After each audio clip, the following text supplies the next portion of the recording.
มาซ่อมรถไถหน่อยจอดไว้โดนสตาร์ทบ่ติดกับอาการล้อบ่หมุนเข็นบ่ไปต้องได้ลากออกหลักๆแล้วก็จะมีแต่ระบบน้ำมันเท่านั้นตัวถอดคาบูออกมาล้างอย่าลืมเช็คน้ำมันเครื่องน้ำมันเครื่องก็ต่ำลงไปนิดเดียวแต่สภาพน้ำมันก็ยังสีสวยอยู่ก็เลยเติมเพิ่มน้ำมันเครื่องที่เติมลงไปบ่แม่นน้ำมันเครื่องเก่าเด้เป็นน้ำมันเครื่องใหม่นี่แหละเพียงแต่ว่าขวดมันสกปรกซื่อๆเติมแล้วก็ต้องเช็คระดับไปพร้อมถอดสายพานออกก่อนป้องกันเวลาสตาร์ทเครื่องล่องรถมันจะบ่ได้พุ่งไปทั้งน้ำมันก็ดำๆซะบาดนี้เอาผ้าซุบน้ำมาเช็ดออกในระหว่างเช็คก็เลี้ยวลงไปเบิ่งน้ำมันน้ำมันก็ยังสวยอยู่ถอนหัวเทียนออกมาเบิ่งก็ดูมันเป็นอะไรสภาพหัวเทียนก็ยังไปต่อได้บ่ได้เปลี่ยนใหม่คัดแล้วก็เอาไปใส่ได้ต่อดูดน้ำมันออกเพื่อที่เฮาจะล้างถังตัวล้างถังผมก็จะใส่ตัวยิงไส้มันจะเป็นระบบดูดนะครับมันจะดูดเอาสิ่งสกปรกออกมาเบิดพอมันใหญ่ดีพร้อมดูดได้เร็วพร้อมทั้งน้ำมันจะมีคราบขาวๆอยู่ข้างในเฮาก็ต้องขูดออกมาดูดจนกว่ามันจะสะอาดเวลาได้ล้างคาบูเครื่องพวกนี้ผมจะล้างถังน้ำมันพร้อมไปเลยผมเคยมีประสบการณ์ทั้งน้ำมันสกปรกล้างแล้วบ่ได้เอาขูดฉีดสนิมอยู่ข้างในออกเฮ็ดให้มีปัญหาเครื่องใช้งานไปได้ประมาณชั่วโมงนึงกลางกระดับเพราะว่าที่แรกเติมน้ำมันเต็มถังบัดทีนี้เวลาน้ำมันมันแห้งลงไปเนี่ยพวกเศษสิ่งสกปรกเนี่ยมันจะไหลไปร่วมตันอยู่กองน้ำมัน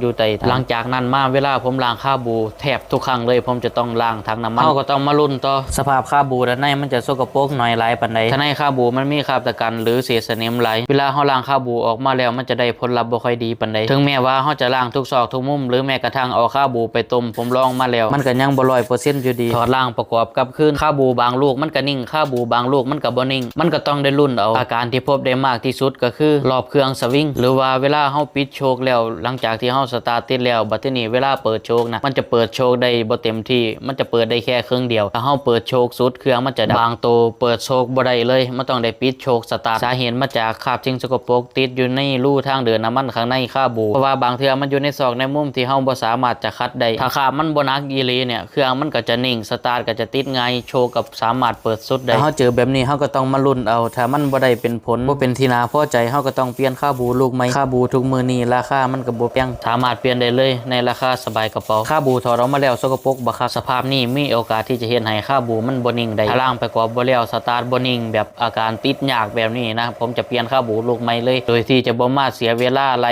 ล้างทำความสะอาดประกอบอีกรอบเพราะว่าสมัยแต่ก่อนเนี่ยผมเคยลองแล้วกว่าจะเปลี่ยนคาบู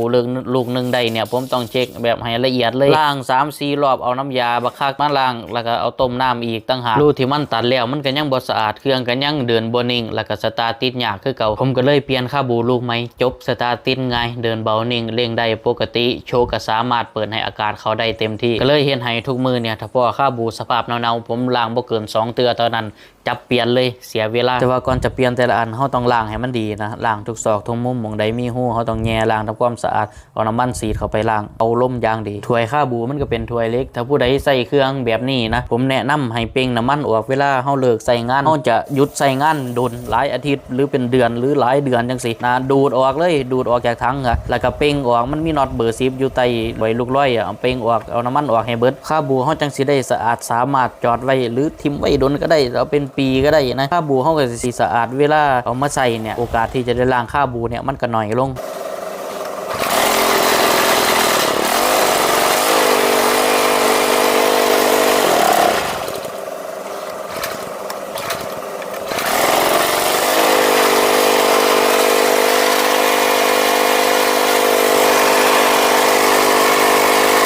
ผลปรากฏว่าคาบูลูกนี้มันก็สภาพบ่เต็ม 100% เครื่องสตาร์ทติดง่ายอยู่แต่โชคมันบ่สามารถเปิดให้อากาศเข้าเต็มที่ได้เพราะว่าถ้าเฮาเปิดอากาศเข้าเต็มที่หรือดันโชคสุดเนี่ยมันจะเฮ็ดให้เครื่องดับเพราะว่าอาการนี้นะน้ำมันเนี่ยมันเข้าหน่อยบัดทีนี้เวลาเฮาปล่อยอากาศเข้าไปหลายเนี่ยมันบ่สัมพันธ์กันมันเลยเฮ็ดให้เครื่องเนี่ยดับแต่ถ้าเฮาเปิดได้ครึ่งนึงเนี่ยมันจะเฮ็ดให้เครื่องนิ่มนะเครื่องนิ่งเลยแหละเพราะว่าอากาศกับน้ำมันเนี่ยมันเข้าสัมพันธ์กันนะอาการนี้น้ำมันนะรูน้ำมันด้านในมันน่ะมันสกปรกเลยเฮ็ดให้เกิดอาการดังกล่าวอยากให้ดีก็ต้องเปลี่ยนคาบูใหม่แต่ถ้าเอาพอใส่ก็พอใส่ได้อยู่